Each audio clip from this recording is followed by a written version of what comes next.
All right. Oh, there we go. Exacting connection. Oh, why isn't it doing it?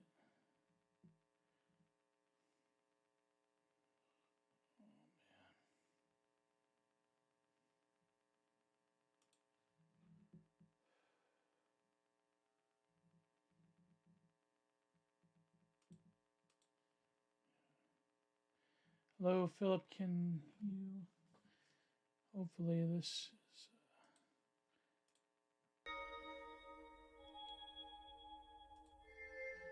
All right. Let's play something.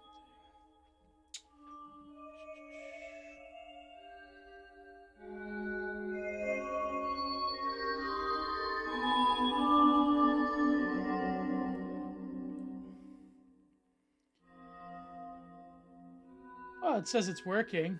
Philip, is it working, bro? Can you see my screen over here?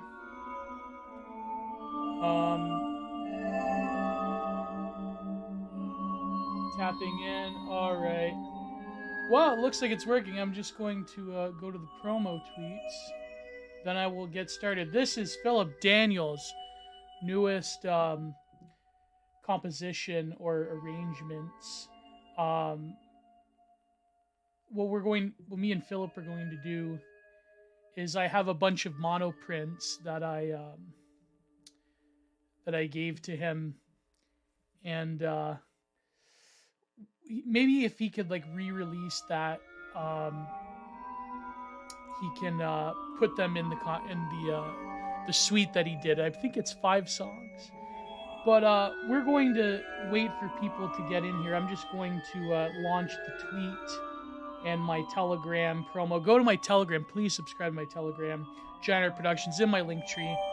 I'm going to fire off like live now. Get in here.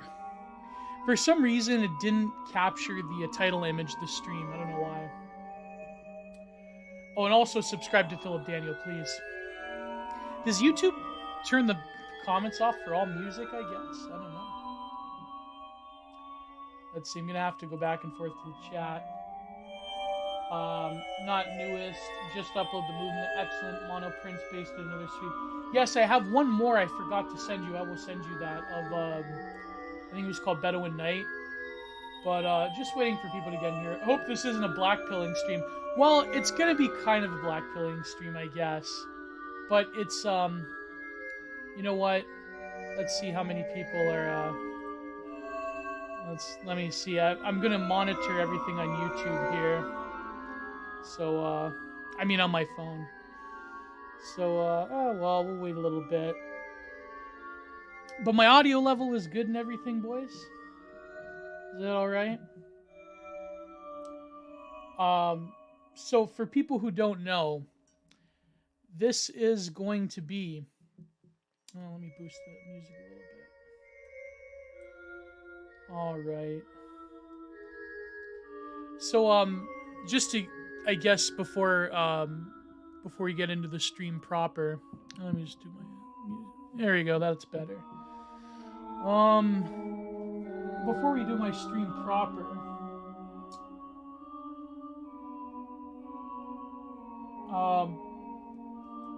I guess the news is my series is underway, mapping the E-right.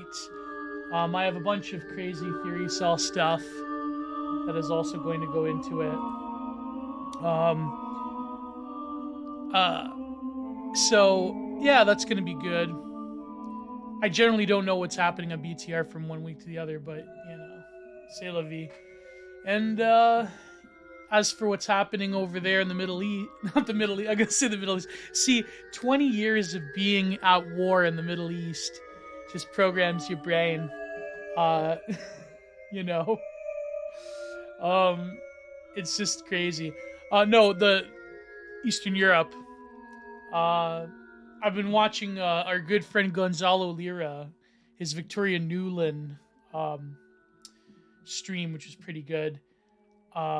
Yeah, so I think a lot of people have sort of kept up with either their like insane takes on all sides. But at the same time, I mean, I'm also subject to. I can feel the pull of contrarianism. That's very seductive. But no, I'm. People know that I'm pretty much pro our guy in the Kremlin. Anyways, I'll probably get taken off the air, and I'll probably get banned from. I'll get the RCMP knocking on my door for that one. The Middle East of Eastern Europe. What a new. Oh boy. Yeah. So let's start this stream. Let's just start with the content. All right. Go to Philip Daniels' channel. It's with the 1L. There's another guy called Philip Daniel on YouTube. He's some pianist. Pianist. So what are we doing today? So what does this mean by, I don't even need my headphones. What does it mean when we talk about the future? So this is going to be an extension of my Wired magazine series, the 3 videos, both of, I think, over 3 hours long, called Artifacts from the Future. And in this organization, I actually found more artifacts from the future. But they have, like, the difference being is that the Wired magazine illustrations or digital illustrations or digital art. How do they do that, by the way? I know that Cracked used to, back when Cracked was, before Gamergate broke its brain. I used to actually read Cracked. They had, like, those illustrations that were probably digitally produced, but it was like a combination of like photo collage and digital illustration. That was sort of like tongue-in-cheek stuff, consumer products that are leading trends into the future. But here I found actual serious or semi-serious ones from this organization based in Palo Alto called Institute for the Future. Institute for the Future. And guess who they're from? They're started by the Rand Corporation. So total Widenacon, Widenacell, conspiratoid theory seldom we're going to get into. No, anyways, I have this video where I go into their sort of like a little bit of their history. So they're not like I wouldn't consider them like, quote unquote evil globalists or whatever. I mean, I guess they have like a lot of like really kind of like, mainstream futurists. I know Douglas Ruskov is associated with them. But let's see the chat here. He has no jaw. He's literally our guy. Well, that's true. So now that the ruble has rebounded. I didn't know this. The ruble has rebounded. Chinlets rise up. Buttered toast. Geocells assemble. Yes. Trust Coach Repo. He is. I can't scroll up, can I? Or well, it's easier just to do it on my phone. I don't trust Coach Repo. He's a classic conference grifter. Yeah, that's true. But I mean, they can be right. I trust him. I mean, it's kind of hard when you like follow someone. It's sort of like another content update apart from my series is that I'm going to be writing an article responding. And so now that I've put it on a live stream, now I have to actually do it. But I'm doing an article responding to the recent Ayala tweets. And I'm going to start it by saying it's kind of difficult when you sort of like talk to someone, even if it's on a stream or wherever. It's kind of like different to like say, you're a demon, you're a ghoul, you're XYZ. Think of any female expletive that's popular on the online right. But at the same time, I mean, they are like very ghoulish and very like computational, rationalist brain, neo-rap brain. And they are abominable. I mean, there's no way around it. But anyways, Institute for the Future from Palo Alto is a non-for-profit think tank, future studies. The guy that started it actually was like a Rand Corporation guy. So it's like a split off group. But what I wanted to do is I have a video that I'm going to edit where I go through their what do they call it? They also call it artifacts from the future. But what I wanted to do here is very special. They have these 10-year forecasts, and I wanted to go maybe through a few of them. The most recent ones are sort of like PDFs that you can go to if you go to the website, type in 10-year forecast. It's right here. I mean, the link is right here, of course. The one from like 2001 is a little bit interesting, but it's like a 100-page PDF. But what they have in some of them is called, let's go to the 2006 one. I want to start with the 2005 one. That's when they start. The decade of shapeshifting. They call it the map of the decade. So this is what they think is going to happen in 10 years. They have one from 2005, one from 2006. Both of them great years, by the way. I remember them. Amazing years. But let's just quickly go through the 10-year for the 2001 forecast. Download PDF. There you go. So it's just basically like if you want to go through and read it, then they have like all of their evolving role of women, social revolution lives on, diversity in 2010, multicultural new consumer. Well, I guess they were right about that one. Let's actually go to that one. Let's see if it's what is it, 43? Oh no, it's not. Social revolutions live on. Well, I guess maybe they were sort of right. They didn't quite predict the neoliberal hellhole that we're going to live in, but well, actually they do. They do it as the 2010s or as the mid 2000s marched on. It's like you can sort of see the pieces, the chips falling into place, but yeah, you have basically boilerplate like NGO speak over here. Oh, this is interesting. So the changes more include living longer alone or with roommates, postponing marriage, postponing children, ending marriages more often. Well, it's funny because the life expectancy rate in the West is kind of going down, yet people are like delaying or just not having kids at all. So there you go. They they were half right. They were half right. So let's go down to the where is it? Whites are growing older. Oh, ooh. It's funny though because the one trend in that you will see in the map of the decade and also the artifacts from the future from Wired magazine, they both like predict that like the Asian Aryan thing is going to be the future. That like there's just going to be like Happas everywhere, either like Indian Happas or like, of course, Chinese, Japanese, Korean. I think, well, not even Japanese because Japan is sort of like in the future going to crescent for them. So yeah, this is just boilerplate stuff. Let me get to the map of the decade. Let me start from, where is it? I believe it started in 2004, 2005. Oh, here we go. 2004.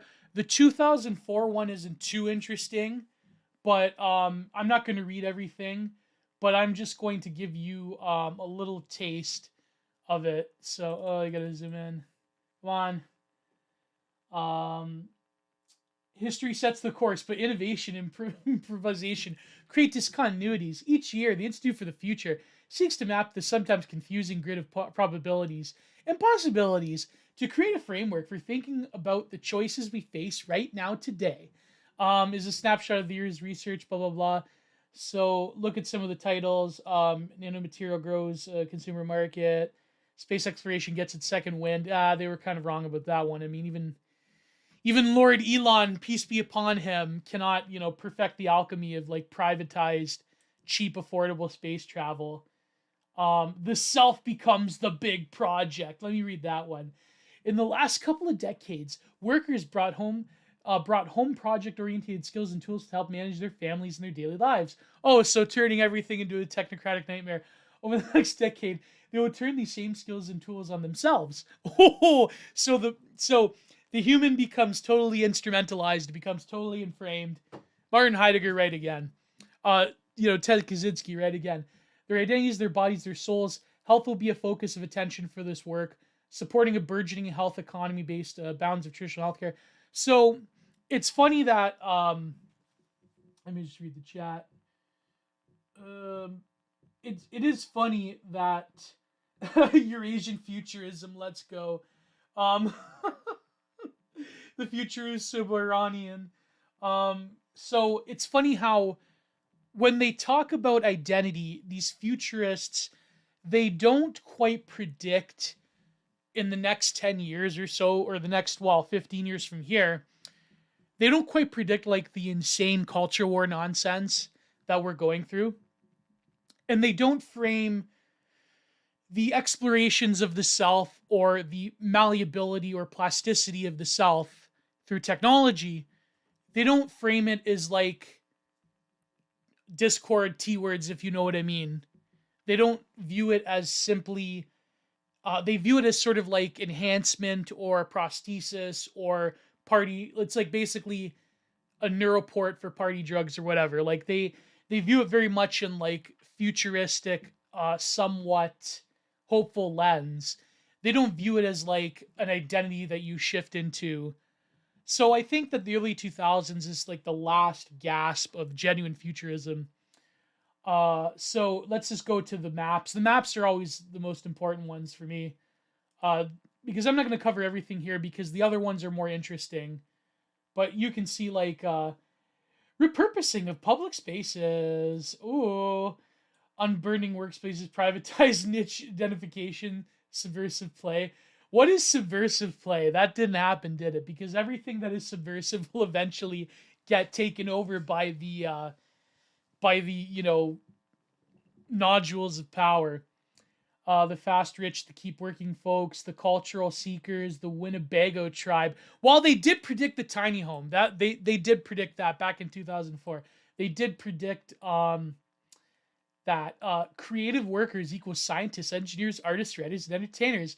Except for artists aren't going to exist anymore, according to people that think AI is going to replicate art better than humans. So I love the graphics, by the way. I love the early 2000s graphics. Like, I love this stuff. I love this stuff, man. I'm so, like, again, as much as I criticize us millennials, I am still like terminal nostalgia brain. Inkjet manufacturing.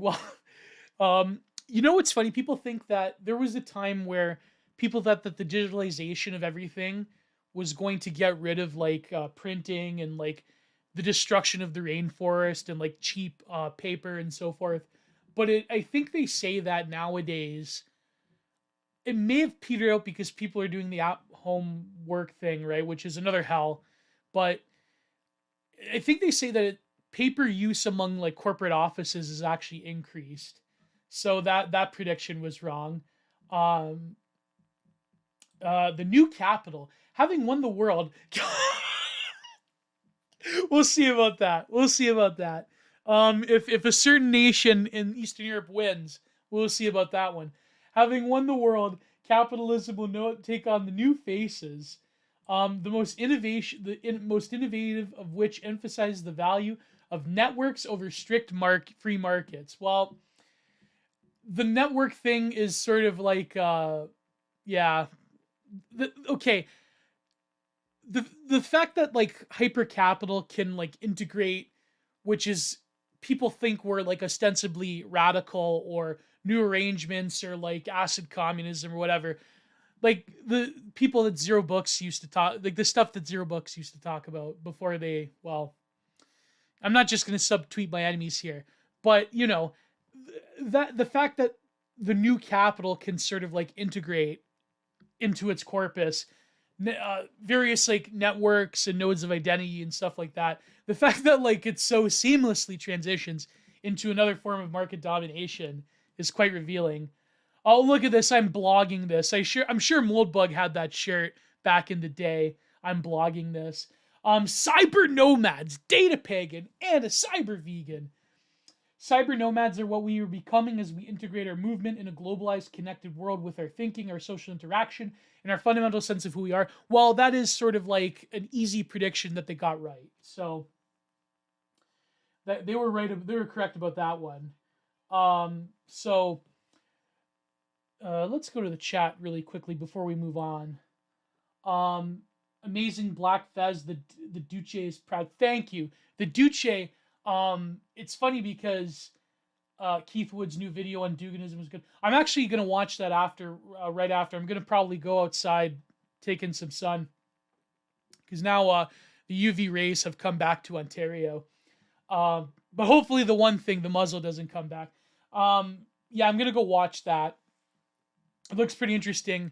I want to get Dugan's other books. I have Fourth Political Theory, but I mean, Amazon's probably gonna ban them. I'm probably gonna have to go to LibGen or whatever. Spread of t-shirts. Remember, never log off. You were here. It's you dying 1 second at a time. No, but it's funny that they did predict the cyber nomad thing, and it's a large part of it is the context of why I wanted to write, which is, I think, if I have enough material for a book, who knows what's going to happen on the online write, because like I said, I have over here Angela Nagel's book, Kill. Oh, I shouldn't say that on YouTube. Redacted All Normies. And I think that the problem is that she really like takes for granted the fact that it was sort of like an evanescent cultural moment that she was commentating on. And the figures that she comments on probably don't have as much relevance anymore. And the problem I'm going to write about with Redact All Normies is that she really just does like a taxonomy of like the shocking things that are going on in 2017 or 2016. And it's not really, some chapters don't even go beyond that. So anyways, let's move on to the real interesting stuff. This was from 2004. The 2005 one, the Map of the Future. I mean, I wanted to start off with the 2006 one, but then the 2005 one is even more interesting. So I was in grade... Okay, so 9/11, I was in grade 4. 5, 6, 7. Yeah, like I remember distinctly 2005. And I will try to, I'm probably going to skim this stuff. But this is the real interesting meat of it. Okay, so let's go here. Focus. Oh, boy. There you go, make it easy. Look at this. You know what's funny is that this image right here, let me see if I can zoom in on it. This image right here fascinated me when I was reviewing it last night before I went, to see the stream today. This image fascinates me because it predicts the sort of like last vestiges of religiosity in public life before the new atheist movement came. And now we're seeing a reintroduction of it, but it's still coded with like early 2000s Iraq and Afghanistan, like the cultural discourse that was happening in the Bush years. But I find it fascinating how they predict a high-tech future, but they're still like not open fedora tipping about it, where people aren't going to mention the G word at all, the God word, right? So here we have someone in their sort of like Google Glass. That was a huge failure, so I guess they were wrong about that one. But maybe the sort of like the conscious Neuralink of like hyper real, if people know, watch that video of like what it's going to be like, where we have like a glass interface, an optical interface all the time. Maybe it'll be like a monocle, so maybe it will compensate for the failures of Google Glass. But here people are having conversations down the street, like we're peering into our phones, but it's our Google Glass. I just love how God truly shows himself in the spring. He's everywhere. Then someone replies, this statement discriminates against Muslims and people of color. They used people of color back in the day. Then it says 3 blocks, blah, blah, blah, to get somewhere.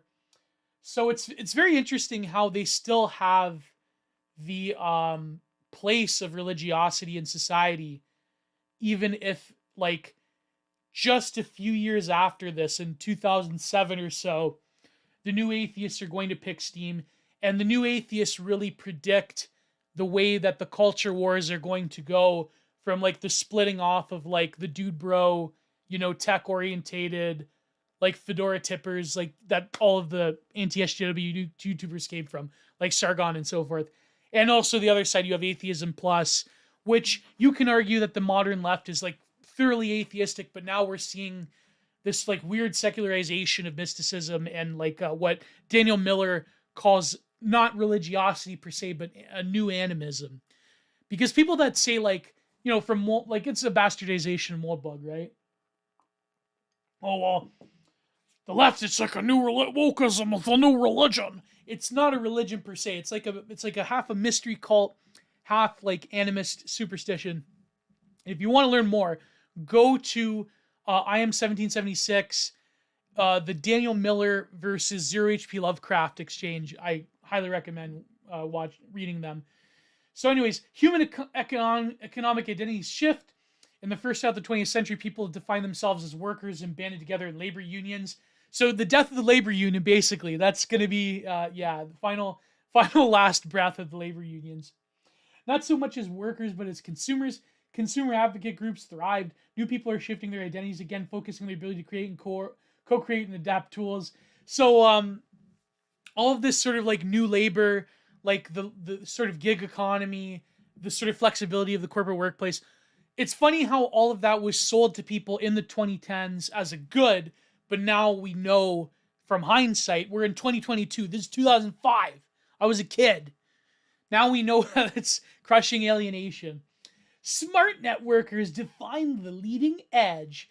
Cohort of people with traditional networking skills and new media practices, network IQ. Grifters, cyber vermin, the people that are going to thrive in the new economy. Evangelism and fundamentalism grow. Well, I guess they were sort of right about that.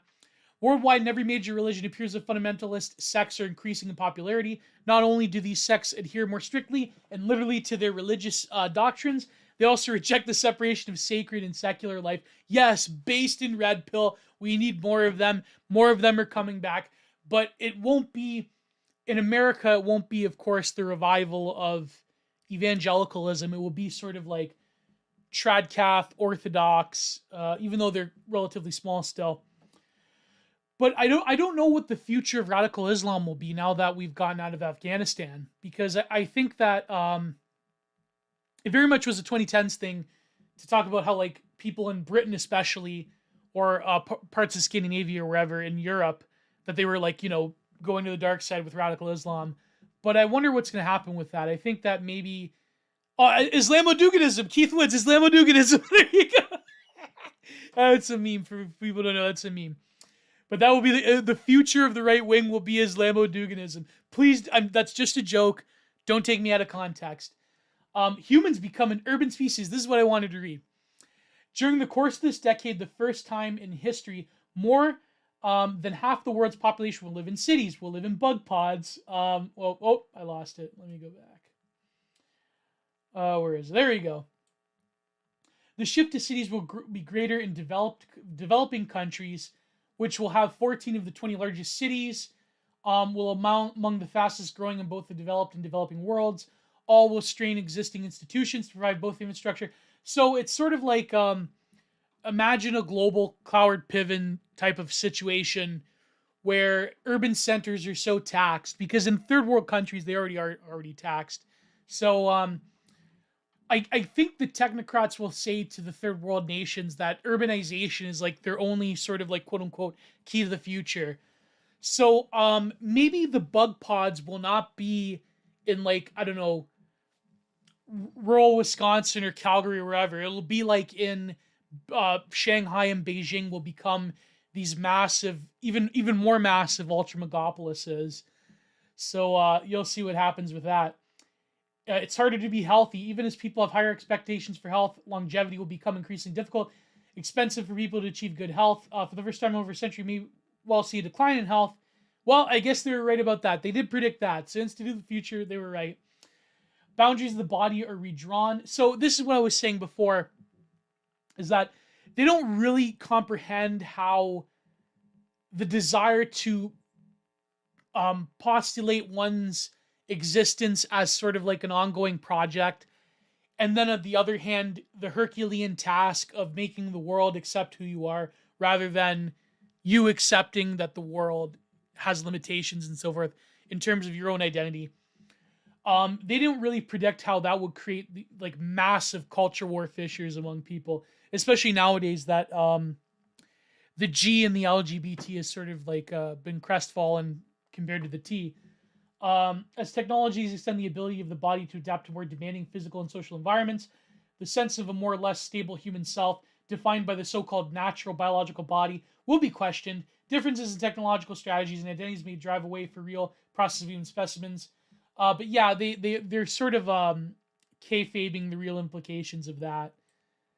The environment wakes up, local values grow, intercard-based grassroots philanthropy, blah blah blah. So it's that's one thing that is almost a necessity. I mean, localization, it's almost going to have to come about, but as much as they want to crush it, the environment wakes up. Pervasive computing will begin to turn physical places into aware context. The smart cities. Whoa.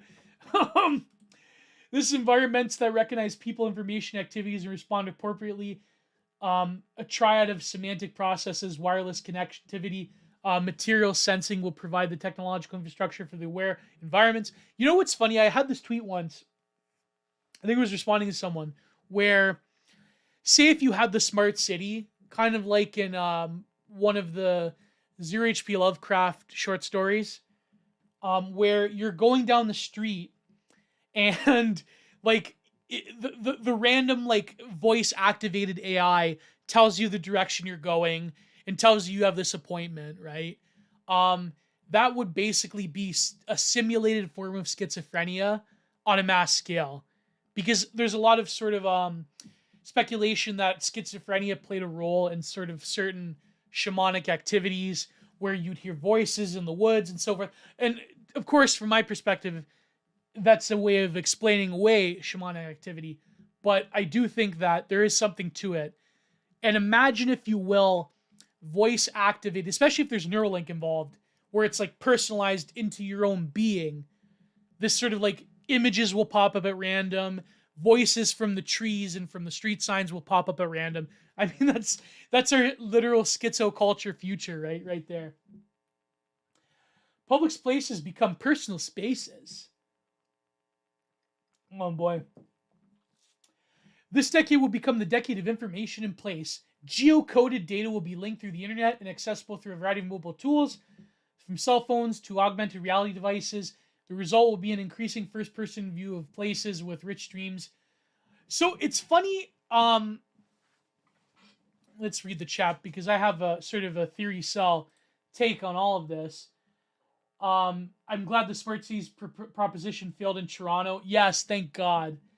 I try to avoid Toronto at all costs, but H.P. Lovecraft, if only you knew how bad things really are. Yeah, that's true. I briefly flirted with its base to put your old lady in a trash bag with eye holes, but it just didn't work. Also, my wife called my doctor. Oh, fuck. Oh, it's brutal. So my thesis is that when it comes to taking what Og called the non-place, there's been a lot of like research, if you can call it that, within the contemporary art world, within sociology, within like sort of the cross-section between academia and the art world, and I guess like other forms of social sciences, where how can we personalize, how can there be a place of dwelling, as Heidegger would call it? And I actually do want to do an essay, not an essay, a video on the chapter Building Dwelling Thinking, and I probably will include it in my series of essays on the online right. Because what does the online right want? It wants a place of dwelling, fundamentally. This is why we have this sort of like fetishism for older architecture or whatever. But how do we turn a non-place into a place of dwelling again? This is very difficult. And the solution that these technophiles are proposing, these sort of futurists, they're saying that it's not so much transforming the physical space, it's transforming the virtual overlay inside of yourself, either through smart glasses or through Neuralink. You personalizing, you grafting meaning, quote unquote, onto the physical space. But the problem is that now we know, in the age of social media, that we exist in non-places in the online world all the time. Because it's not like, NeoCities is back, right? But it's not like everyone has their personal GeoCities site. No, it's like literally social media messages will pop up onto the virtual reality screen in front of you that's like, down the street or whatever. And so the smart city idea it's not so much creating a space of dwelling anymore. It's just taking like a technological overface that only you can see, by the way. Or maybe if other people can see it, if there's like some Pokemon Go thing going on, some like, you'll see an NFT in the roadway, and other people can see it if they pay to see it, like, the metaverse idea. So it's not that you're creating a space of dwelling, rather you're just putting an overlay, which in itself is another non-place. So I have that's like a very theory self-philosophic take, but you know what I mean. Cities become the new wildernesses. You'll see man-made horrors. All the animals come out at night, to quote Travis Bickle. The emerging megacities of the world will constitute new kinds of wildernesses, resembling the most extreme ecologies in nature and elicit adaptive survival strategies. You mean you have to you have to fight through the cartels and the gangs and the extremist groups. It'll be like Anthony Burgess's Clockwork Orange, where all the violent youth gangs are ready for combat. Like Alex and his droogs, he literally has Vietnam stomping boots on him, right? As people attempt to escape urban congestion by moving into fire-prone mountain regions and disruptive ecologies of wildfire, putting both themselves and others. Oh, so there will be periodic wildfires all the time. That's and the only safe zones will be these like bug pod cities. It'll be surrounded by burned and charred wilderness. Oh my god, that's terrible. Climate variability into homes. The gradual increase in global atmospheric temperature. Oh, so the climate change thing was in full swing. When I was a kid, I remember around this time in 2005, like the 2010s, right? Not like before, like the 2000s. Yeah, the climate change thing was everywhere, especially in Canada. Health geography reveals risky places. Oh my god. So here's the interesting part, which they alluded to in the Wired magazine, Artifacts from the Future. As place-based information becomes increasingly accessible, health information will be no exception. So all of your health information will be known by the collective, right? Increasingly, people will be able to map disease agents, vectors, hosts, environmental factors. So contact tracing will be a reality of life, right? Because we all know how well that worked in the past 2 years. Hopefully, public policy of health such maps could also inform better biodisaster planning. Well, I wonder what's going to happen with that. I wonder what nations will be invested in. Before I say something that'll get me banned off of YouTube. The built environment gets instrumented. The built environment has become a complex as natural environment. Increasingly sensor-based technologies will be used so to track goods, logistics, blah, blah, blah. We have like very shitty versions of that nowadays, but Grassroots economic revolution. Connectivity drives economic value. Yeah, the connectivity thing is such a cope, by the way. That's like all that marketing speak from the 2000s. It's sort of like people realize how hollow that is, right? We're gonna live in the information connectivity economy, and it's gonna be great, and people are gonna know each other again. It's like that never happened. People are more alienated from each other than ever before. The Chinese internet becomes a global phenomenon. Oh no! Get ready for the Chinese social credit system linked up to all social media. Man, they were right about that. They were right for that. They saw this in 2005, when China wasn't nearly as good of a position as they are now. When exactly did Xi Jinping take over? What year was that? For people, please inform me in the chat. What year did Xi Jinping take over? Is that a sculpture you're making in the background? What's in the background there? Oh no, I think that's like a. What we got in the background? Oh, I think it's a water bottle or something. They predicted TikTok. Yeah, that's true. Just as China will soon lead many of the global markets for manufacturing, from consumer electronics to automobiles. The Chinese language internet will also vie for global leadership. By the end of 2005, the total number of Chinese language users of the internet will equate 2/3 of the worldwide English language. You know what's funny is that I believe it was 2003 or 2005, where China had that like social media network, and I guess the technocrats, they didn't know about social media yet or something, and people were like freely allowed to criticize the government. But then, of course, the Chinese government, the Chicoms, they had to like shut it down, right? I forget what exactly it was called, but there was like sort of this weird space of freedom for the Chinese on the internet in the early 2000s. Um, Among Chinese young people, business for the is the future. Personal success, even hedonism, is defined in terms of business careers. Oh, sorry, heroism. So China economy strong. Sorry, I lifted that from Argen.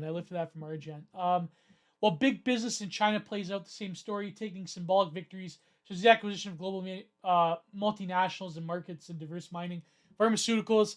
Yeah, the changelings, the princelings in China, they nowadays they're sort of just as rootless and cosmopolitan as like any other children of elites in the world. So people are predicting that um the sort of quote unquote liberalization of China will be had because all of their children are being educated in the quote unquote West, and they're just as rootless and hedonistic and so forth as any of their colleagues in any major international business school or wherever around the world. But that thesis is frustrated by the fact that perhaps maybe they still maintain some ancestral ties to their homeland, and that the liberalization of China is sort of like, I mean, that's just cope, right? That is like liberal Western project for the new American century cope. That is just like nonsense. If anything, as Joel Davis would say, they're taking on more fashy characteristics a little bit. But plus, like, you have the reality that Xi Jinping, he's very aware of the fact, I think, that these princelings, they're getting indoctrinated by like Western lifestyle. So who knows if they're going to put a clamp down on that. Market forces redefine the health economy. The health economy, ladies and gentlemen. Life becomes a pervasive game. Well, I'm going to get to that one. Major impediments continue to plague the traditional U.S. healthcare system. Then who would have known in a short 10 years Obamacare would have come and made everything else a disaster. Products get social, services get smart services. Where an AI determines your lot of soy chow. So, no, but the healthcare economy, people have been predicting that forever now, and I think that there's something to it. RFID, the RFID chips. Consumers turn RFID to their own ends. So RFIDs will be in everything. You could track everything. Same day ordering, whatever, from Amazon. Media becomes. Wait. We're gonna get to some of it. Pervasive commuting drives sociability. Dark mode gets smart. The new sociability. They were only half right, because as much as the internet has connected people, the reality is that people are more alienated on the internet than ever. And I think that they sort of miscounted the toppling of the space of freedom that anonymity provided with the prevailing norms of the early internet, right? So that people, they sort of they didn't predict that that model was going to be destroyed by social media, where now the only way to get ahead is like posting face or whatever. While computing over the last decade has focused on increasing productivity, pervasive computing will drive increasingly by social goals of connectivity, reputation, and identity, meaning that your online reputation, quote unquote, will be, you're going to get doxxed and fired and so forth. I guess that is sort of like giving a monkey an AK-47 in terms of the transformational ability of the internet and what we do with it. Dark mobs get smart. Smart mobs have already demonstrated their ability to change the direction of entire nations. But as mobile technologies permeate the culture and lessons of smart mobs are adopted, more broadly expected the dark side of mobs to benefit from some of these strategies. This is an interesting one. Then I'm going to read one more. Then we're going to get to the graph, which is even more good. Um, media becomes personal, collaborative. Whoa. In the identity shift from consumer to this is like this this is really interesting because the fact that people are becoming quote unquote creative and that Instagram and like DeviantArt before that and like, people wanting to view themselves as part of the creative or knowledge economy, that itself is just a cope for being alpha consumers even more so. In the identity shift from consumer to creative, digital technologies will turn the world of media into very personal worlds as people take advantage of simple tools in a worldwide platform to express themselves, to everything from web logs and Wikipedia to animated game sequences and films. At the same time, the social nature of these tools will encourage sharing, appropriating, copying, appropriating, content theft, reinventing others' innovations in a rapid stream of collaborative innovations. Here's the thing. They were sort of half right, but they didn't predict the degree to which corporations would view like the internet model of the early 2000s as like a million little islands of self-expression as directly threatening their business model. So other like, verminoids like Mark Zuckerface created a model where no, you are corralled into like 5 or 4 major social media corporations. So they didn't predict that, of course. How could they have? Because if you view reality on the internet through the Web 1.1 reality, sorry, I'm repeating myself. If you view reality of the internet through Web 1.1 through the early 2000s, which I mean, this is from 2005, then you would say that, maybe it's a good thing if everyone has their own little space of self-expression, and maybe good things can grow from that. But then people discovered that that doesn't make a lot of money compared to having a few monolith social media corporations. But it's not just about money. This is where people get it wrong. It's not like, corporations centralized because they have to make a profit. Yeah, that's like one tiny aspect of it. The real reason they had to do it is because it corrals opinion. It creates a technocratic, seamless apparatus of power. That's what it's for. It's for the collection of data, the shaping of opinion. It's for corralling people into certain modes of behavior and expression. And it just wouldn't be advantageous if you have this early internet 2000s model of like, everyone has their website or blog or whatever. It wouldn't work, right? Then after that was like everyone became an app developer. Everyone wanted to be on the, Android marketplace or like Apple Store or whatever. Like then, nowadays, who care? Do people use apps anymore? I mean, yeah, maybe, but do people use apps outside of like the major social media or, whatever websites? I mean, yeah, there you go. All right, here we go. Here is I have to zoom out actually. I have to zoom out. Wait a minute. When I'm on stream, my computer lags a little bit, so don't worry about it.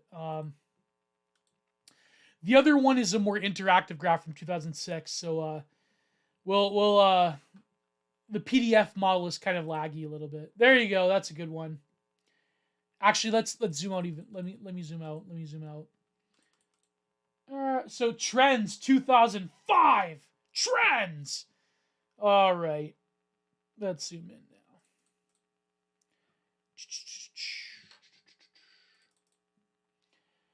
now. $5 for a concert. Yeah, right. Get out of there. Look at look at this. The IBM. They still think that IBM is going to be important. That's so cute. That is so cute. This media is not covered by Creative Commons, so they will be able to copyright strike physical media. If they have the Neuralink where you get like only a select few people that have paid for it can see the NFT sculpture, virtual sculpture walking down the street. There you go. Creative Commons can strike you down like the hand of God from watching copyrighted media in physical spaces in the future. Oh boy. Oh, look at this RFID tags. So the sticker taggers of the future, the sticker slappers, they're gonna be 10 times more innovative.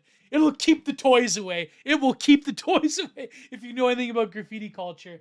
Claustro, no. So they're gonna have pills that get rid of claustrophobia. We already have that. It's called ketamine.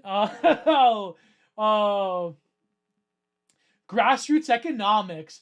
Grassroots economics is an emerging set of rules for creative values for interacting, blah, blah, blah. Smart networking. Oh, yes, the smart networking. That's going to be the sort of the hopium of the 2010s, right? Is that the smart everything, smart homes, smart fridges, smart networks, you name it. At the intersection of traditional social networking practices and new connective technologies is an emergent skill set of smart networking. Strong opinions, strongly held. I was wrong. They did predict it. As media channels fragment and subcultures form around strong common interests, strong opinions will be reinforced by strong social networks with a tendency towards more fundamentalist views of complex issues. Yes, oh my God. Hats off to them. Hats off to them. They predicted that. Oh God. Yes, they did predict that. Urban wilderness. This take is the urban population surpasses the 50% threshold worldwide. Mega cities, ultra bugopolises, and growing smaller cities will face unprecedented challenges for managing wealth, health, infrastructure. Who would have known that putting everyone in the same landmass in a few square city blocks will have some health problems. Sick herd. From steadily improving quality of life to increasing signs of distress, with population density increasing dramatically, environmental crises loom in a more interconnected global society that buffers populations less, and are increasing signs that the human herd is far from healthy. Oh, well, they were right about that. You know what's funny is that as our sort of a biomedical technology increases, people are more and healthier in terms of baseline health more than ever, right? I mean, the fact that they have to keep coming up with innovation to compensate for the lack of like common sense health measures, such as not bombarding the food and water supply with like, untold man-made chemical horrors beyond our dreams. The fact that they have to keep coming up with technological solutions for very simple problems that stem from other technological innovations that probably shouldn't exist. In terms of like seeing how destructive and nonsensical the sort of like hyper-tech modern world is, no greater nonsense comes about when it comes to human health. Because like, let's face it, we do live like very unnatural lives, right? Like I'm streaming from my basement.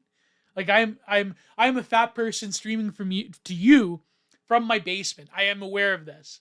I'm aware that this life is very unnatural.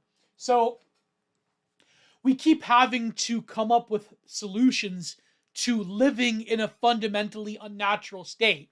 This is what this is anarcho-primitivism 101, right? Like, not to say that their conclusions are correct, but like this is the reality of it, right? We have especially in North America, we have a very sick population. And in China, they also have a very sick population, but for different reasons, because of their pollution. And now that they are talking about like food shortages that are basically created by the government to achieve zero C word, if you know what I mean, the zero pestilence.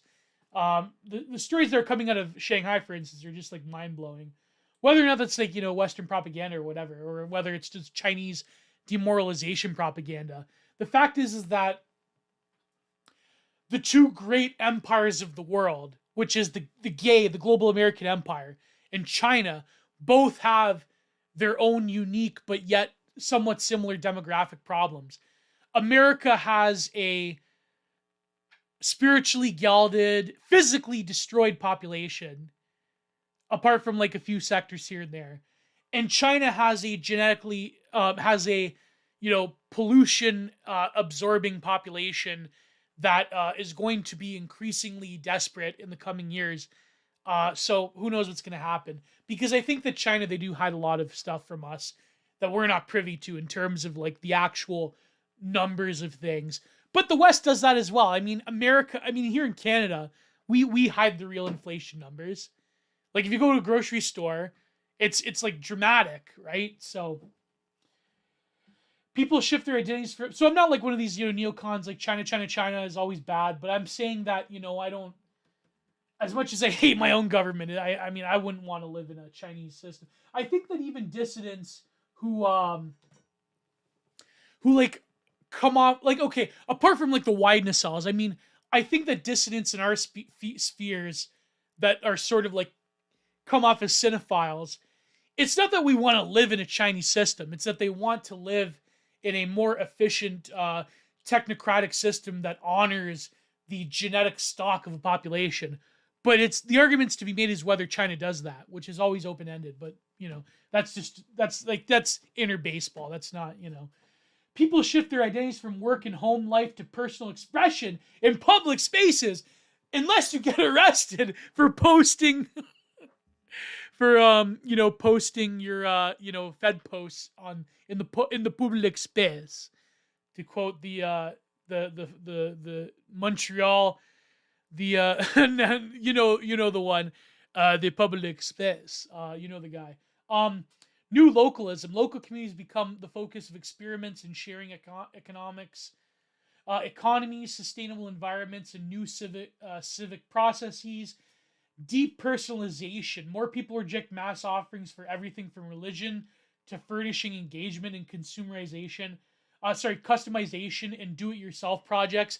Well, that was true for like a very short window of time, but and it's sort of true when it comes to like the various minutiae of ideologies that especially like millennials and Zoomers take as to be like collecting them like there's some kind of like their pog, if people remember back the tokens, right? In terms of like ideology and belief, yes, this is true, but in terms of like real world application of things, no, people are more, as people increasingly atomize, they are collected within the same sort of consumer hedonic treadmills, right? So depersonalization, I think, is not going to be like a thing for very long if the powers that be have any say in it. So here we go. Hot cities, mega cities will grow both economic value and urban destitution in developing nations. Urban populations are growing. Ethiopia, India, Bangladesh, Congo, Vietnam. Signs of biodistress. Regional decline in longevity, increases in infertility, obesity, increases in chronic disease. All of this true. They predicted all of it. Extended south. Technological adaptation to extreme environments drive new human species. New human species. New human species. There you go.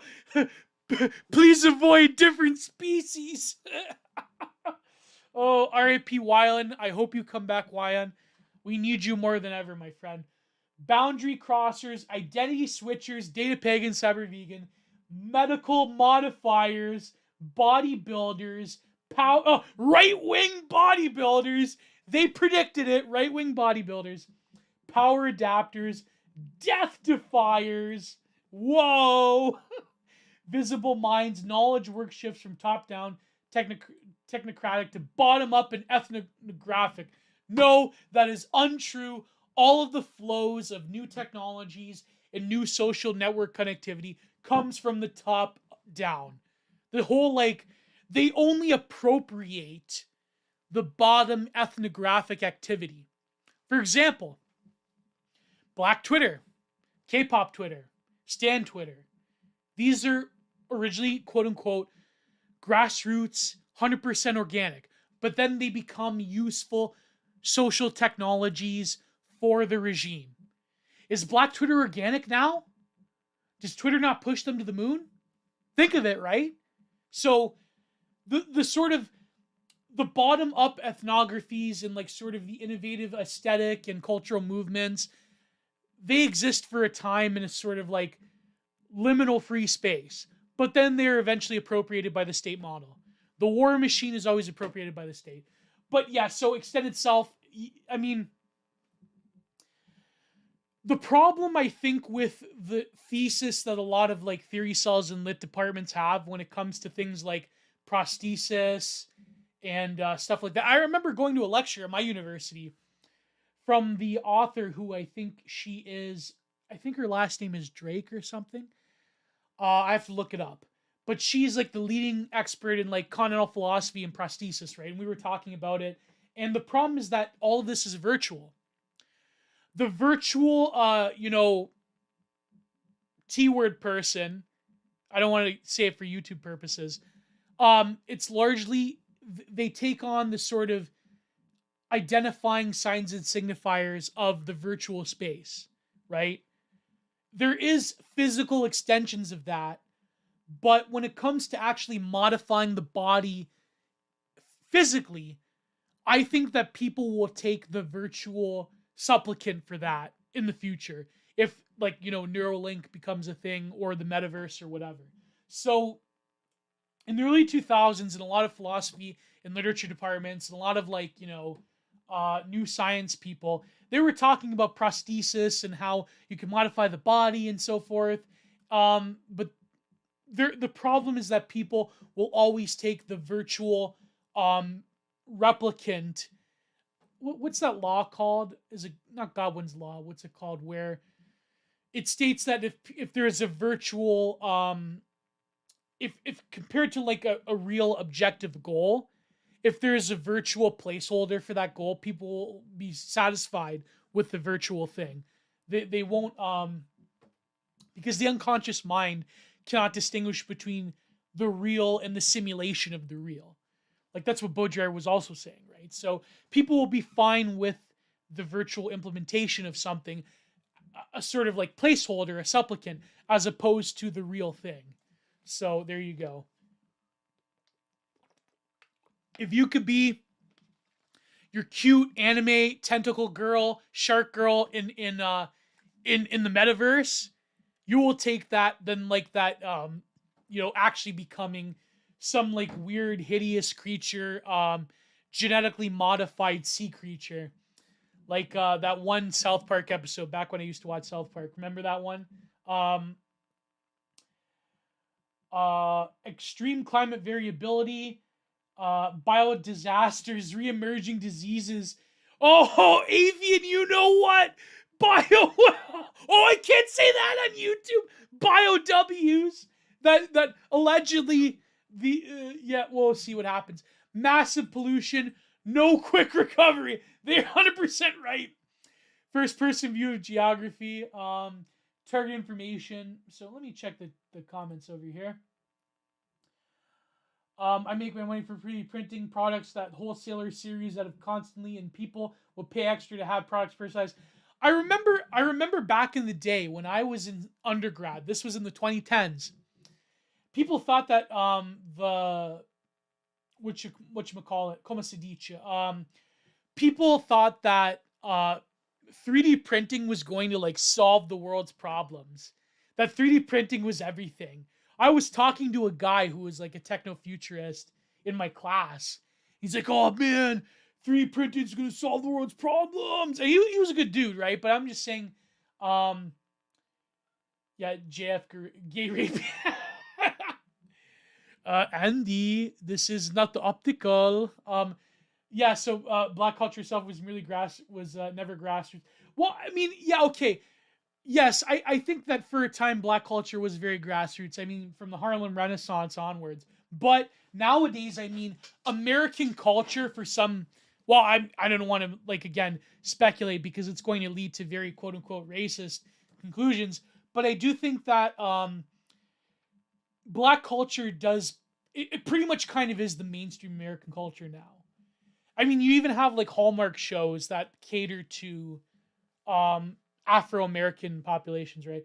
But I think that for some reason, black culture has been more colonized than anything in America.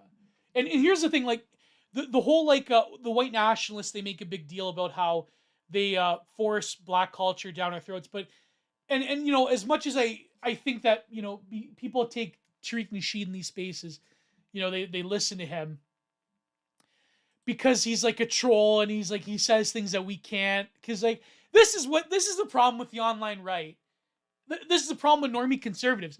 They created the model, but we replicate it with even more edgier people. So like the mainstream conservatives, they take people like, I don't know, Ben Carson, or I guess to an extent Jesse Lee Peterson.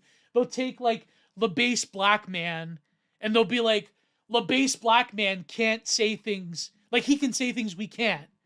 But the online right will take like even more extreme people like Tariq Nasheed, and I guess to an extent Pastor Manning, but that's like an older thing. Um, and we'll be like, oh, the guy's based because he calls out the you know what peoples, and we love his memes that he creates, even though he hates us, right? But no, that's a distraction. My point being is that a lot of people ignore in these spaces. They ignore that, yeah, it sucks that they're forcing like sort of Afro-American culture upon everybody, especially, white people, like middle class white people. But the other side to that, if you're truly, a nationalist in a sense, an ethno-nationalist, the other side to that is that it's a great tragedy that Afro-Americans, African Americans, they're hindered from, true cultural innovation because they have been colonized so thoroughly by the regime. And so like, if you look at the Harlem Renaissance, for instance, they had like a lot of genuine artists and musicians, and expression was pure until it was later colonized. I mean, people don't know this, but for example, I mentioned graffitiing. Graffiti was a longer tradition that dated back to African American cartoon traditions from the Harlem Renaissance. Graffiti came before hip hop culture. People don't know that, but it's true. Graffiti in the 70s predated hip hop culture. So I should have a video on graffitiing actually. Anyways, so I'm just saying like they weaponize a particular subset of culture within America to demoralize the last vestiges of the largely white working and middle class. But at the same time, you have to realize from the perspective of African Americans, I mean, they're being used as tools and they're being hindered from, cultural expression as well. So, and then of course, people are gonna be like, what cultural expression? But yeah, I'm trying to be fair. You know what I mean? I'm trying to be fair. The Release Cosmos preached to you. Big love. Thank you, Fen. Thank you. Malcolm X was actually pretty based. Malcolm X was eternally based. Malcolm X, and I know it's a meme because George Lincoln Rockwell, he, went to the Nation of Islam and he got a standing ovation. But I do think it's true that if they would have pursued the vision of Malcolm X, then they would have been much better off than that tool that they got. I'm not going to say, for YouTube purposes, I'm not going to say, who. But let's face it, even though they probably got rid of him, he was a tool of the regime. The other leader that the regime chose over Malcolm X, you know who.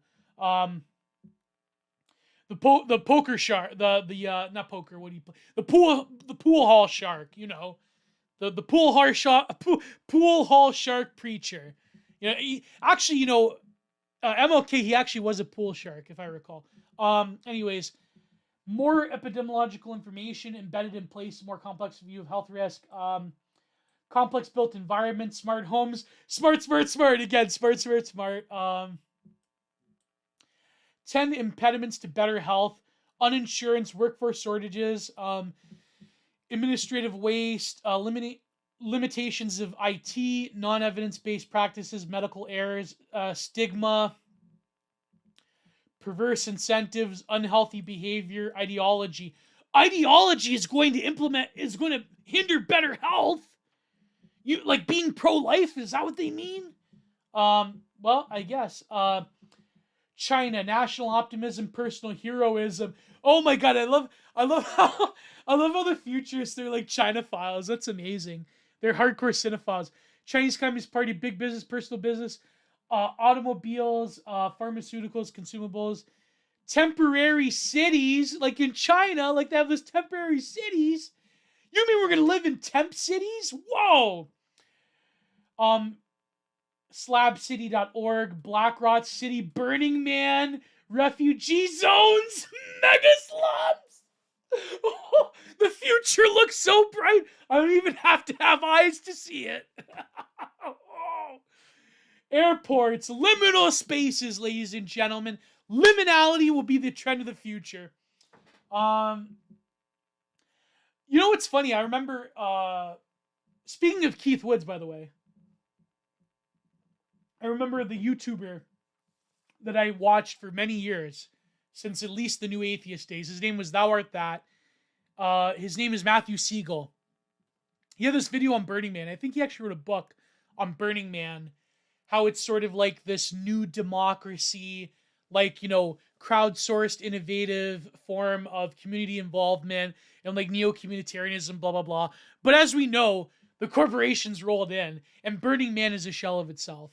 But it's funny how like temporary living arrangements, like Airbnb economies, crowdsourced city dwellings, slums, refugee zones, like all of that is going to be a further trend into the future, which they're kind of right about. So urban computing, urban terrain is game board, urban terrain is game board. So geocaching will inform all life, real like technocratic management that would make Corbusier come in his pants, like real smart cities that are controlled by the grid, right? Because as you know, Corbusier thought within brutalism will be the sort of architect as city god, planning whole urban environments, like from the click of a finger, right? Resource sensors for security, ad hoc event security, geocoded data, geo-informed integration. So I guess NFTs. So imagine if like the smart glass or the Neuralink becomes a thing in the metaverse, you will have geo-specific NFT artworks the way that we have location-specific art installations, right? That would be like, I'm assuming, would be one logical trend. But here's one that I found particularly funny for everybody. Here's what I found funny. So the dark mobs. Oh, Flickr. Flickr is still a thing in the future. Machinima. Biofortune Machinima. Oh, God. Well, they didn't predict the death of those. Like they predicted that IBM would still be a thing in the future as well. But this is what I have. I have to laugh at this because this almost predicts like extremely online tradcaths, extremely online Hindus, extremely online orthos. Value connectivity. Many business models will define values of social connectivity. Oh, yes, corporations will define social values. They were right about that one. But here's what I found amazing. Personal religions and mobile religion. Even as mega churches grow, religion, sects, and beliefs proliferate. Watch for more lay creations of religious content. People will be creating digital cults everywhere they go. Mobile religion, downloadable prayers. Oh God, that's a great title for like it should be like an intelligent drum and bass revival album title. It could also be like some like cringy like Marilyn Manson spoof, like I don't know, downloadable prayers, online confessions, online religious instruction. Pew Research, 64% of Americans have used the internet for faith-related activities. That sounds like one of those polls you'd find in like Penthouse back in the day. 50 faith-related activities. You know what's funny? I think there was an app that had like an online confessional thing, but I think the Vatican had to shut it down, like literally. If people are aware of that, I remember there was a controversy with that. There actually was an app you could download that would connect you. Like it's sort of like you know how that like e-health thing, like where you can contact a doctor by paying for the service, but they have like kind of like Uber for doctors, where if a doctor is available at this hour, you can contact them. It's sort of like if a priest was available at this hour, they would like beam your confessions to them. If I recall, there was an app like that. New evaluation of the commons, complex ecologies such as coastal waters. There was a thing, I think it's in the other one. There was a thing with the seasteading thing. Like I remember, like I'll get to that when I go to it. But let's go to the comments. To be frank, I'm pretty sure this notion of black people having a knack for the feels is also shit we've been slightly psyoped into. Unfortunately, we'll never know what organic black culture would be today because it's been manipulated by so many parties in different ways. Yes, I agree, Robin. I agree. Much like the blues, lots of art produced by African people is a heavy dose of expression and feel. Geospecific geospecific information integration. This is crazy obscure prediction, woo lads. Well, they predicted the rise of geo. These glow in the dark futurists from the Rand Corporation predicted the rise of geo. Me. So take that, thinker of ironies. Take that, Lolgo. They predicted. No, I'm kidding. Anyways. Let's go to the other one. The 2006 one is the one I really wanted to do. And then I will wrap it up. We've been going for an hour, actually. 2006 was a great year, man. That was a great year. So this is the one I originally wanted to do. Oh my God, look at all of this. Look at this. Let me take a sip of the old coffee.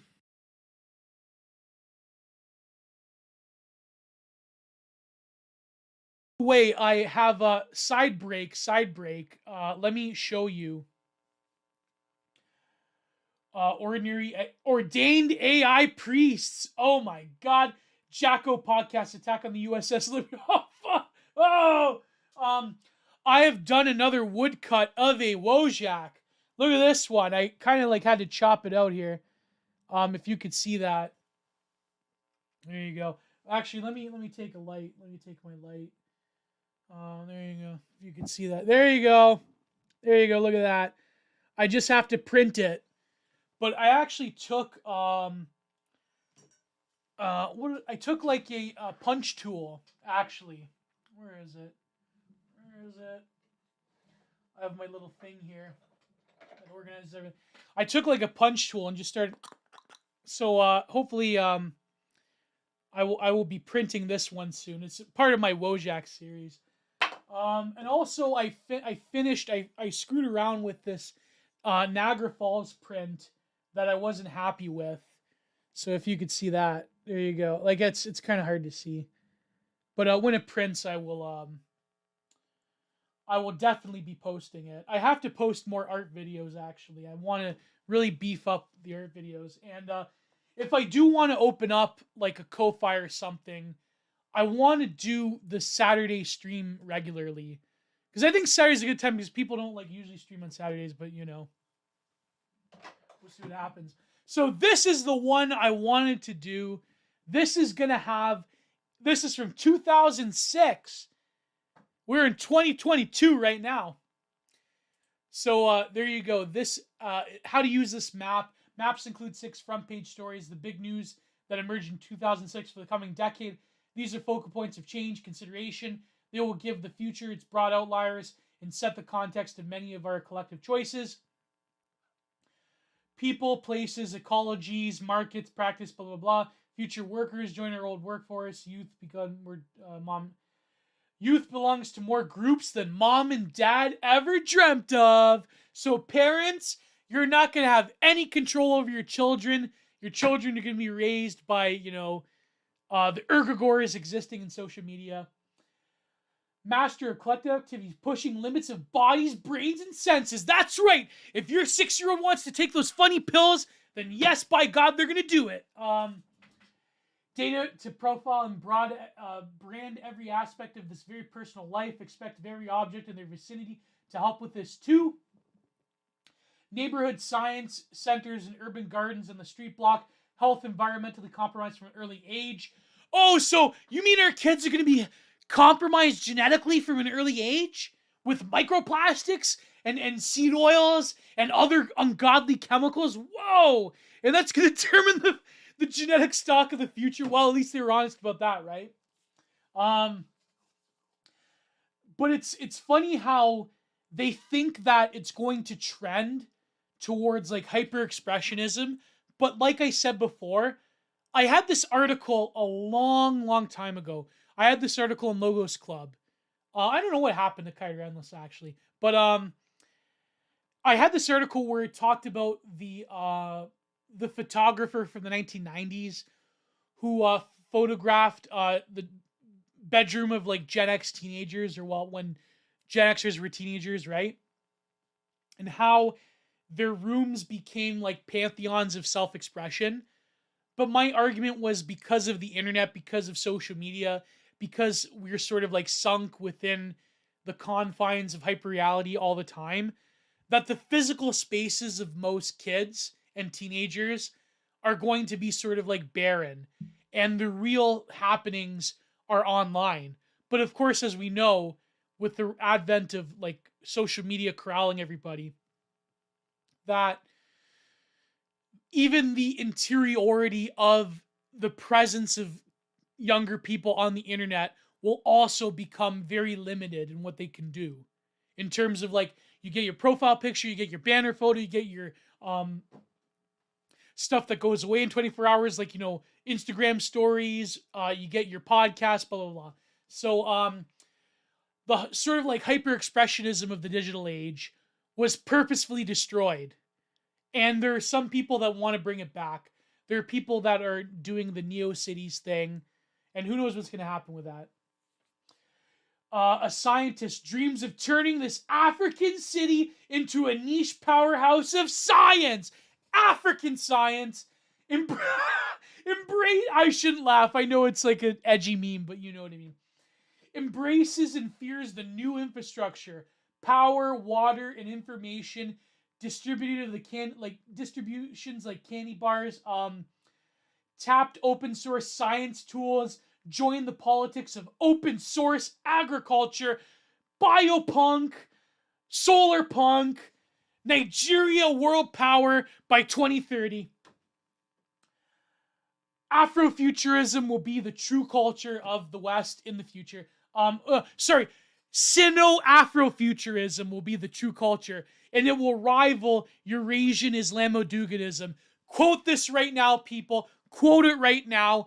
Sino-Afrofuturism versus Eurasian Islamo-Duganism will be the culture war of the future.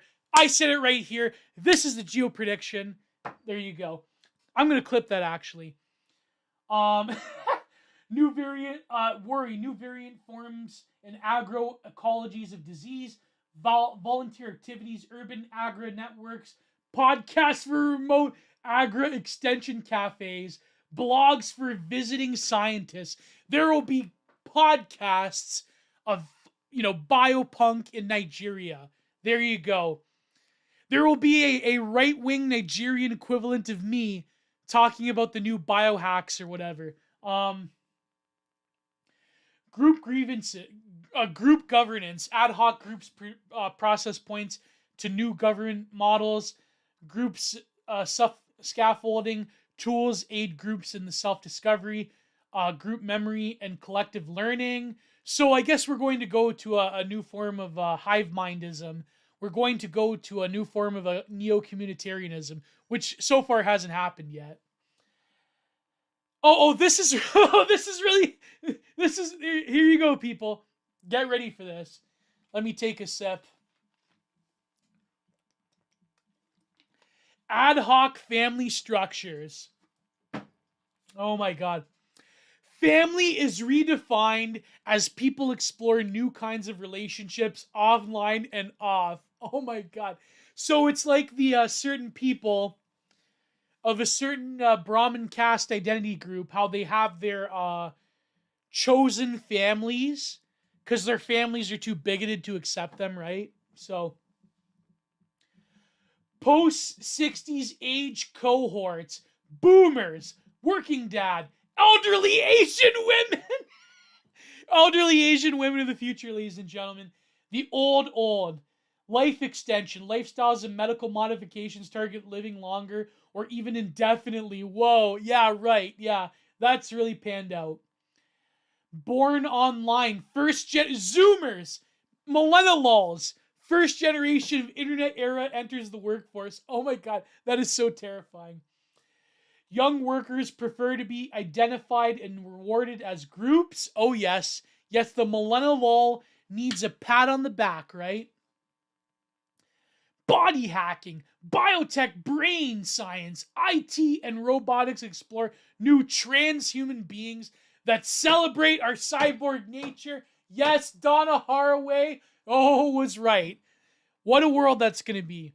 X people. The intentional evolution of human beings. Let me move this over here. Using technology to extend their bodies, their minds, their social reach, people will put the boundaries of what it means to be human in the name of good health, good work practices, and religious beliefs.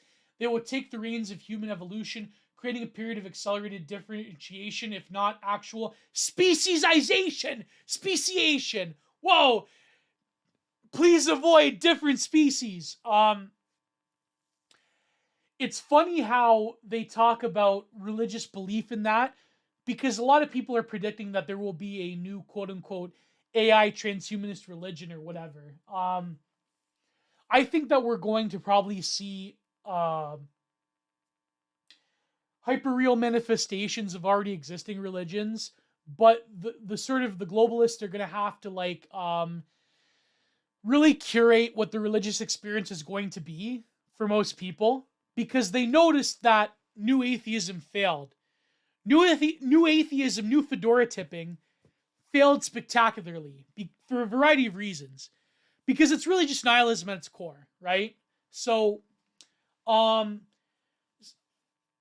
going to have a situation where there will be neo-religiosities, but they're going to have to be. It's kind of like when Zizek said that Islamo-Buddhism will be the way of the future, because not Islamo-Buddhism, but Islamo-Duganism will be the way of the future. I'm sorry. No, Buddhism is like the perfect religion for like terminally like decadence obsessed Westerners that like live in a hyperreal matrix all the time and live within like an extremely atomized existence. So Buddhism become like California Buddhism becomes like the ideal religion of the future for these people. But you'll have like super like fundamentalist and reified versions of like Catholicism and Orthodoxy and Islam, like what we're already seeing, right? So it's very curious how they in 2006 they still felt the need to include religious expression as well as like the prosthesis of like, you know, the transhuman body, whatever. There's this great essay I remember I found. I should link it after. I think it's called The Body and Technology or something. It was like an internet essay. It was from like, I think it was actually from like 2005 or whatever. I think it was called The Body in Digital Space or something. I have to look it up. I remember bookmarking it. So here we go. Designer kids, genetic filtering and fixation, fixing of abnormalities, open doors to aesthetic genetic manipulation. So we will have nudist, vitalist bodybuilders of the future that are genetically modified, like that movie Gattaca. We're going to use CRISPR to perfect the perfect Bapian vitalist bodybuilder. Fewer species, numbers and range of species continue to decline. Children's health crisis and obesity, diabetes, asthma, allergies point to long-term chronic illnesses. I remember when allergies started becoming like a huge thing when I was a kid, among us millennials. Body hacking, therapeutic citizenship. Oh man. Oh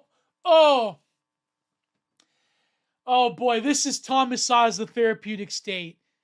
There's this great essay by my good friend Apex, who I want to interview sometime, where he talks about like the Thomas Saw's idea of the therapeutic state becoming the driving force of like neoliberal domination of the planet and of society, and how the Western world is being filtered through the machinations of the therapeutic state.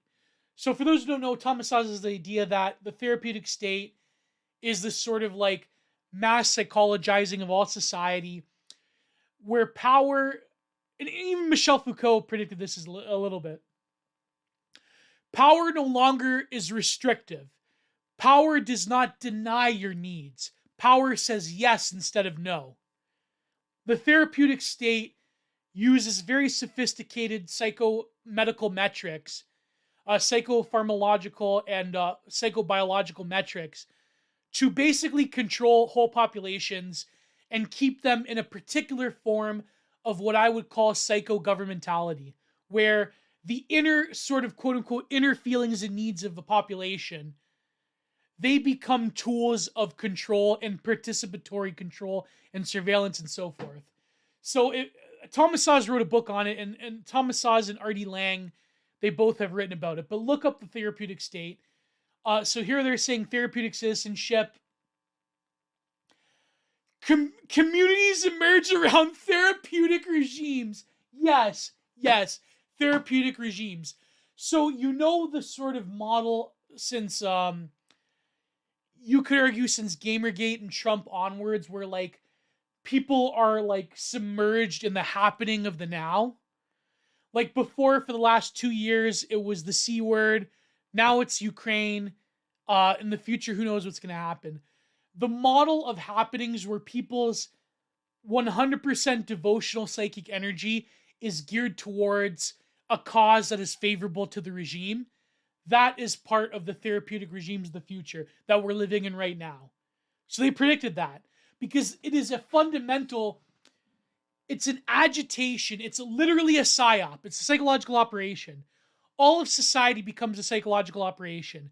Now, whether or not that is a conscious decision of globalists in some back room somewhere, Klaus Schwab, whatever, or it's rather the manifestation of trends that are happening on the ground anyways, in sort of like these discursive truth regimes, to use Foucauldian lingo. The point being is that these happenings are part of the psyop that we all participate in because we have this immense amount of psychic tension, collective psychic noosphere tension, that we gear towards a scapegoat or whatever. But in order to release that tension, we have to go along with certain therapeutic regimes of truth. So now the happenings of society, they equally serve a therapeutic purpose as some kind of we're going to get rid of cops and now it's all going to be social workers, and it's going to be even more pervasive violations of your own personal space, both mental and physical, than ever before, even spiritually. Now, the people ginning themselves up into this massive psychic distress is a form of learned helplessness, is a form of going along with a mass therapeutic psyop, if you will. Because that serves an inner need, an inner compulsion, because we have been robbed of actual sources of meaning and sources of expression, but also sources of a deep need for physical brutality and violence and so forth, that we have to have these happenings because we love them. It serves a psychological need. I remember this one Sam Hyde tech screen. I think it was from the antiquing video, where he's like, people just love it. They love being punished. We're gluttons for punishment. We're gluttons for psychic torture because they serve an inner need and compulsion. Anyways, that's a long spiel. Let's see what the comments say about that. Gotta remember, while there's still the gen that's weirdly obsessed religion from the 20th century sociology, Zoomers are either zealots, esoteric crystal girls, or mind-numbingly materialistic. Yes, Zoomers are the extremes of all of them. You mean focus? So King Salmonfish, you mean focus, like distractions with things of fair significance, but not ultimate. Yes, exactly. They're supplicants of significance, put it that way. They are placeholders. They're palliatives of significance. That's similar to Dark Manga, but DM is cool. Well, we'll see. Yeah, Dark Manga is cooler. I mean, who knows what's going to happen with that, but we'll see. Open institutions, authenticity, and open internet processes become differentiators. Open scale as product and consumer blur. Open trumps closed. As production and consumption blur, Open trumps closed in economies of scale. So we have like this sort of like everyone becomes a creative. There's open economies where you can sell your wares. You can become your special little, creative app developer or artist, NFT artist or whatever. Look at this. The internet of people, places, and things, interconnected groups of smart things demonstrate the same behavior. So now people become the node.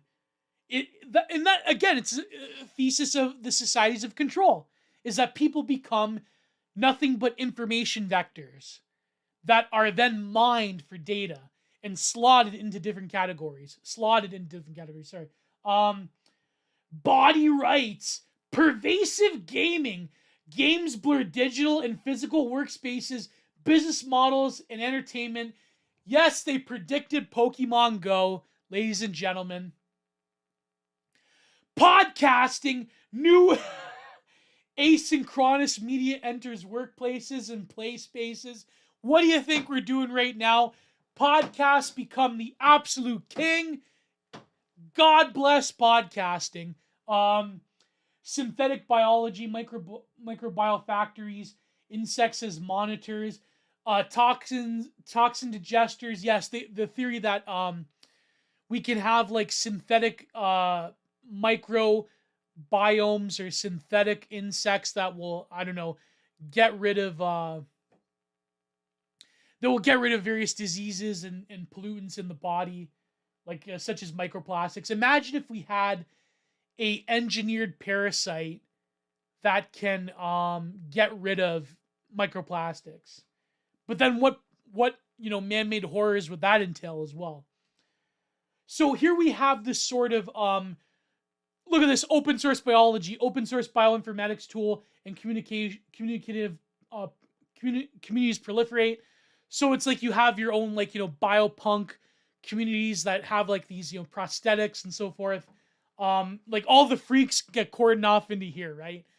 You get into your biomod biopunk ghetto, right? So no, but what I was gonna say is that you have this sort of notion that the human itself becomes this very slippery and very porous thing. It's no longer a singular entity, and different physical and virtual spaces and technologies can intersect onto the what Ray Brazier called the wet media of the human, right? And that, the wet media gets transformed by different, CRISPR technologies and different insects and different, pathogens and so forth, right? That can produce different outcomes in the human that is consciously driven. The problem with that is that when it comes to nature and technology and science itself, is that it's never 100% consciously driven. Like, who knows what these biohacks will do to future populations, right? We could have some kind of like children of men scenario. So here we go. And I know that's sort of like a midwit, like, Norwood concern. But I think that they don't count for the fact that these technologies can equally be used against the regime as they are for it. So imagine if like we engineered like super fast gigachads, right? Like our children will be these gigachad overmen of the future. I wonder what society they're going to create, right? Hint, they're going to create an Islamo-Duganist society. Anyways, off-label lifestyle, drugs and wearable computing, built fast minds, fast memories, the Joe Rogan alpha brain nootropics of the future. Obesity challenge, overweight now equals underfed worldwide. So even though the future will be, total genetic pollution of all children, everyone's going to be fat and poor, and, their biome is destroyed, we're still going to get some cool, futuristic, innovative BioWare technology, right? So there you go. Oh, look, they have The End of Faith by Sam Harris. Why do people still, why do people like? Why do this the dork web? Like, why does the new quote unquote new meeting people like Jordan Peterson? Like, why do they take Sam Harris seriously? Apparently Sam Harris talked to Jonathan Paju. I wonder. Well, I have to watch that conversation. I wonder what that's going to be like. The battle for the internet, the battle for the internet, the info war for the internet. Before we get to that, let's see. A new religion, new meanings, new misery may give rise to surprising new religions. Whoa! Your life is going to be terrible. We're going to live with man-made horrors beyond your wildest dreams. But you're gonna a new religion is going to come up from that. That's what these people are predicting. That's what the Rand Corporation predicts. New business of pharmaceuticals. Consumer embrace pharmaceuticals as marketing labor force continues to rapidly grow and R&D work destabilizes. Bioinformational economies, digital mental health mirror, digital monitors plus online health info storage creates daily personal health. Yes, the technocrat social worker is gonna see that you're sad posting on Twitter and is going to intervene. That will be the future. The mine of me personal data mining tools help individuals track their own lives. Whoa! So you become this like homunculus observer that is going to act above your own personal life. It is going to be this sort of like technological all-seeing eye. It's sort of like the self monitoring the self objectively through technology. It's sort of like if you say like Jean-Paul Sartre, it would be like the for itself becoming an in itself temporarily to view the for itself. If you know anything about Jean-Paul Sartre, you become a source of objective observing through these various technological apparatuses where you're viewing your own life through a self-contained gaze. And you're going to do this to maximize efficiency, right? Like this is ultimately what it's for, efficiency maxing.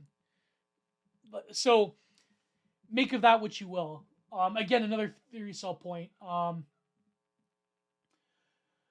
Let's go to atmospheric toxins since pre-industrial era. Carbon dioxide up 1/3, methane doubled, chlorofluorocarbons, new nitrous oxide up 16%, UVB radiation sickness, deterioration of ozone layer. Well, I guess they were kind of wrong about the ozone thing. Global immunopolitics. So biopolitics, immunopolitics. Controversy grows over non-infectious diseases in immunocompromised populations. Trade in bioinformation is as big as trade in the planets and animals they describe. So again, we already see this information mining. Sense making. The new science and technology of meaning. Meaning, oh my God, meaning is going to be a consumable product, right? Consumable product. As technology follows a trajectory from computing to communication, sensing, sense-making will become the next frontier for both markets and tools embedded in the physical worlds. Sense-making tools and practices will drive a new brand of context awareness and with it, new levels of human collectivity, collective intelligence and engagement. Southern technopoles, new centers of high-tech industry intellectual development emerge in Africa and Latin America. I don't know. They're kind of wrong about that, but who knows? Nigeria, world power by 2030. Agent-based modeling, increased computing power and simple tools make agent-based modeling new spreadsheet. Dark innovation. Transformational geography. The new role of the Global South, targeted markets connected with lightweight infrastructures, committed to maintaining their distinctive identities. The people of the Global South will exert a transformational influence on the political and economic strategies of globalization as they cope with poverty, environment degradation, disasters, growth, and health challenges. No, this isn't going to work because what the technocrats have discovered is that they're just going to bring the Global South here. This is the they didn't predict the Brazilification of North America. So because they can't handle a rival power sector of innovation right on the doorstep of the global American empire. Feminization, feminization of economy. Maize and malaria. Women play a larger role than men. They play the only role than men in economic value. Yes, the therapeutic state intersecting with the feminized corporate apparatus. The HR departments are the perfect fusion of the two. Women farmers, more women, like that solar punk advertisement for You Need a PETA or whatever that the PETA place was. More women provide more food worldwide, as much as 70% in Africa. Global 2000 virtual network companies, virtual corporations organized around network structures, new age extension services, the life extension technologies that you won't get, by the way. The elites will get, but you won't. Scary food safety issues grow. Oh, yeah. There again, this is kind of like if you go to the Wired magazine, Artifacts from the Future, at the very end, the episode 3, I covered this mock menu from a Chinese restaurant in the future, and it very much is like you have to pay to get like food that isn't like totally genetically polluted, right? Contested aware cities, urban surveillance grows, hackers find ways to game and beat the surveillance system. Well, that hasn't happened yet. Vulnerable cities, more cities like New Orleans are exposed and vulnerable to disaster plus social divides. New sick powers. World powers cope more with health pollution, legacy infrastructures and institutions. Women migrants. More women than men migrate. They do it alone in search of empowerment, pay, and culture. Also to feed the perversions of the first world, they have to import the female genetic stock of the third world. You know how it works nowadays. Sex tourism, the whole thing. Sick oceans, degradation of oceans become as visible as atmospheric decline. Branded disaster relief, carbon marketplace, contested awareness, blah, blah, blah. Farming the planet, having spent the last century largely in shadow of manufacturing, agriculture reemerges ground zero for global innovation. Global influences, GMOs and so forth. So we get a pretty good picture. As much as these people are like Rand Corporation glowies, we do sort of get a good picture of the future being like this like hellscape of like genetic pollution, environmental catastrophe, extremism. But at the same time, we get these like new technological baubles that make life in this total hellscape somewhat bearable. Because at least you get your own form of self-expression. So let's see if there was other maps. There was one that was it 2007? Yes, map of the decade 2007. Let me go to another one. I'm probably not going to read this one, but it's pretty much like the same stuff. So this is 2007. Let's see here.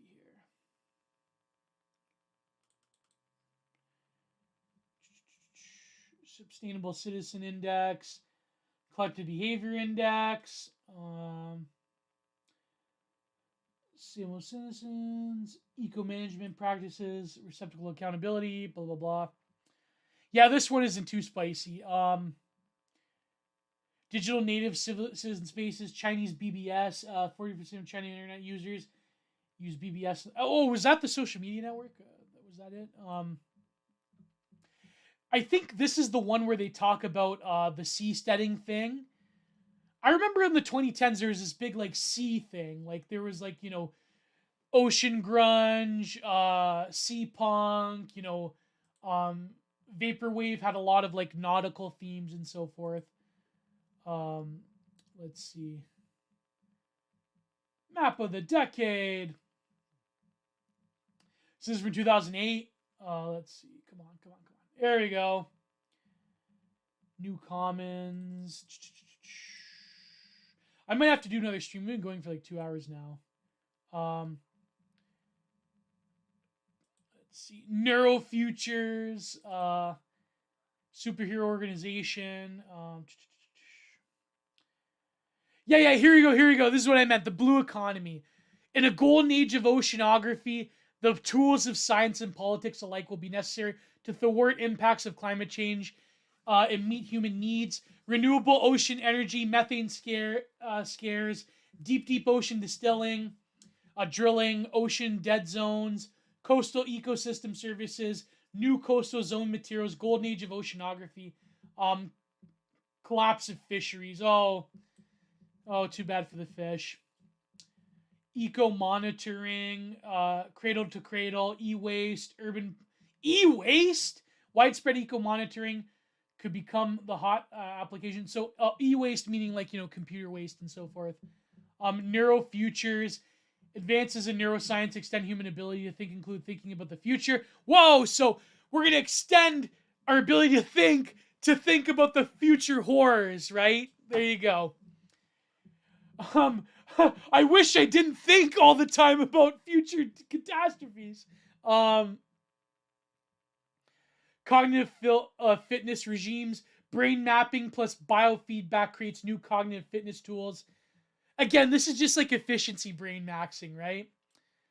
Urban pollution, mobile eco monitoring, even as pervasive computing promises to help manage fragile ecologies, it may contribute to greater environmental degradation with digital dumps, toxic metals, and high ecological backpack than large. What's ecological backpack? What is that?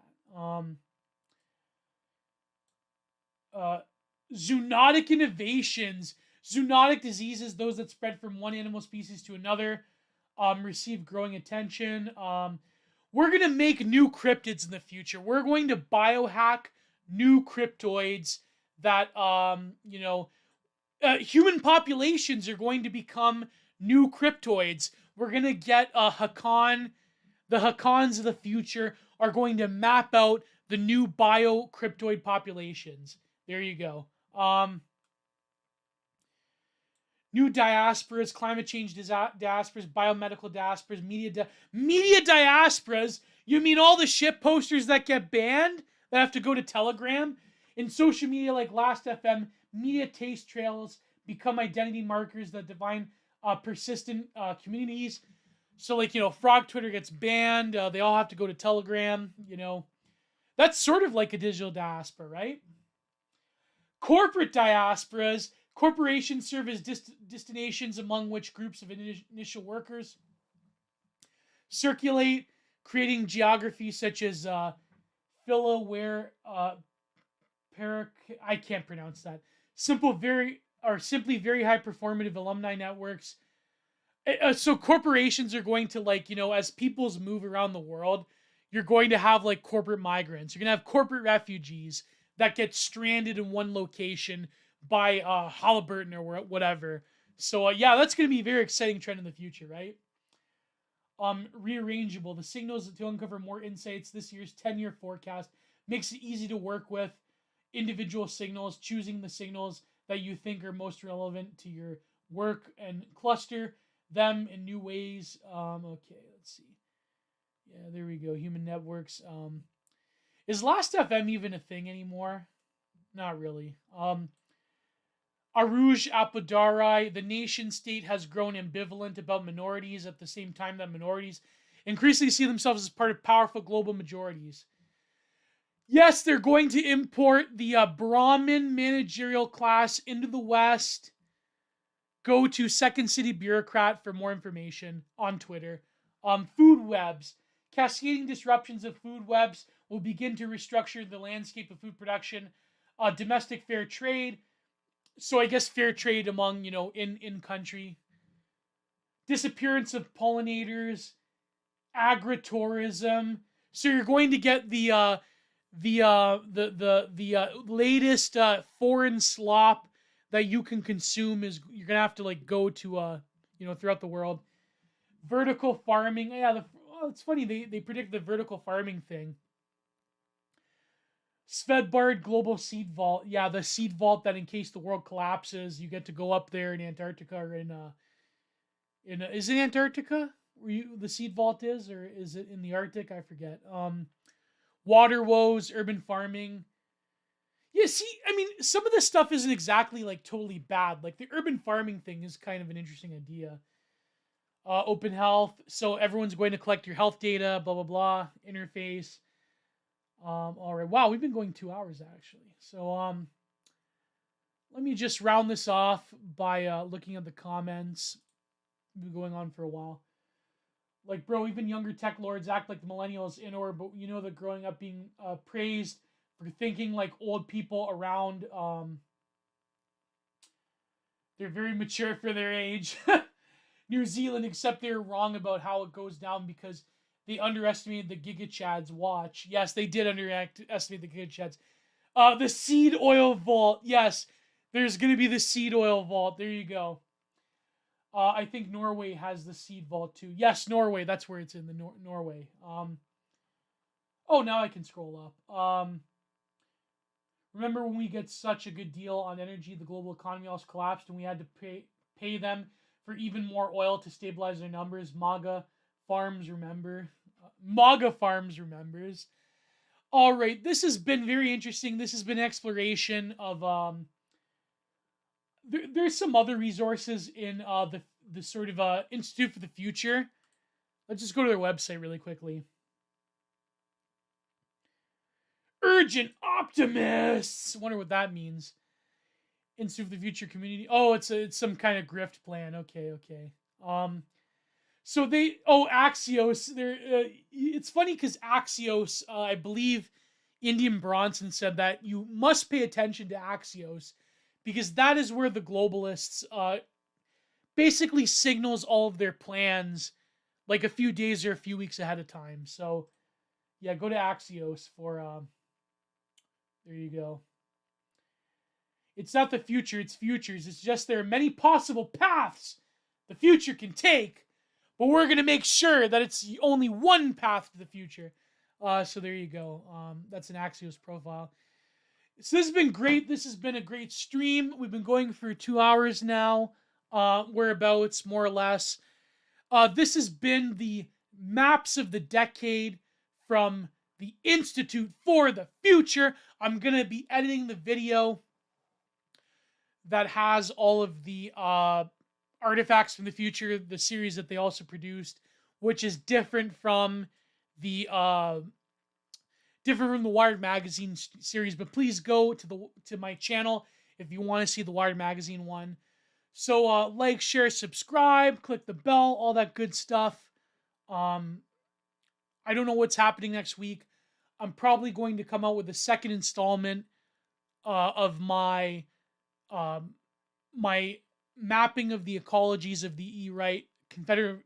It's called A Confederacy of Shitposters, and I'm probably going to be working on the Ayala girl article on her recent